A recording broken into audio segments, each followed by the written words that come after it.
শীতকালে গুড়ের পায়েস খাওয়ার এক আলাদাই মজা, তাই না? তাই প্রথমে নিয়ে নিলাম হাফ বাটি গোবিন্দভোগ চাল। চালটা অবশ্য আগে থেকে ধুয়ে শুকনো করে রাখা ছিল। এরপর একটু ঘি গরম করে নিলাম, তাতে কাজু, আমন্ড দুটো হালকা করে ভেজে নিলাম।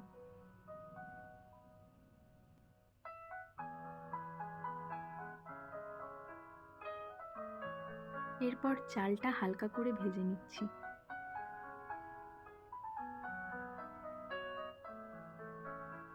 সাথে কয়েকটা এলাচ দিয়ে দিলাম।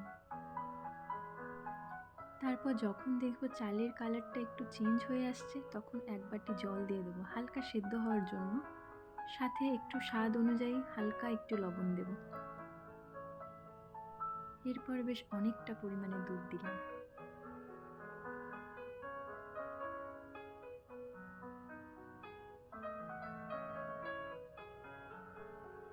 এরপর অন্য একটা বাটিতে 3 চামচ গুঁড়ো দুধ নিয়ে সাথে হালকা গরম লিকুইড দুধ মিশিয়ে একটা ব্যাটার তৈরি করলাম।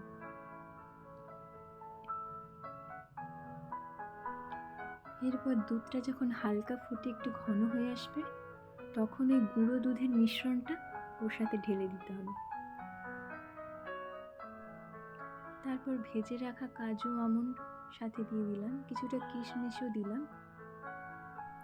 এরপর গুড় দেওয়ার পালা। গুড় দেওয়ার আগে গ্যাসের ফ্লেমটা একদম অফ করে দিতে হবে, না হলে দুধ কেটে যাওয়ার সম্ভাবনা থাকে।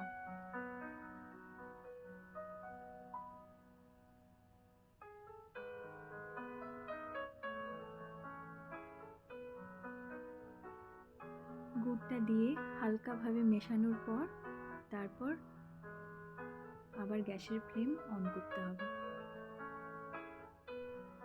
এরপর পায়েসটা যখন ঘন হয়ে আসবে, তখন হালকা একটু ঘি দিয়ে নামিয়ে নিতে হবে। খুব বেশি ড্রাই করা যাবে না, কারণ এটা ঠান্ডা হওয়ার পর অনেকটাই শুকনো হয়ে যাবে। তাই ঠিক এই পর্যায়েই নামিয়ে নিতে হবে।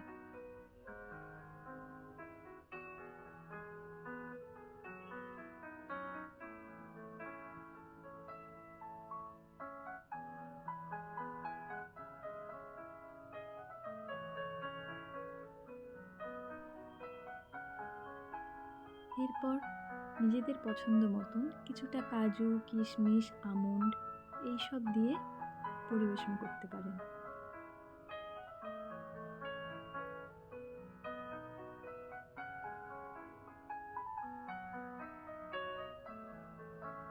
দেখুন কেমন দেখতে হয়েছে গুড়ের পায়েসটা।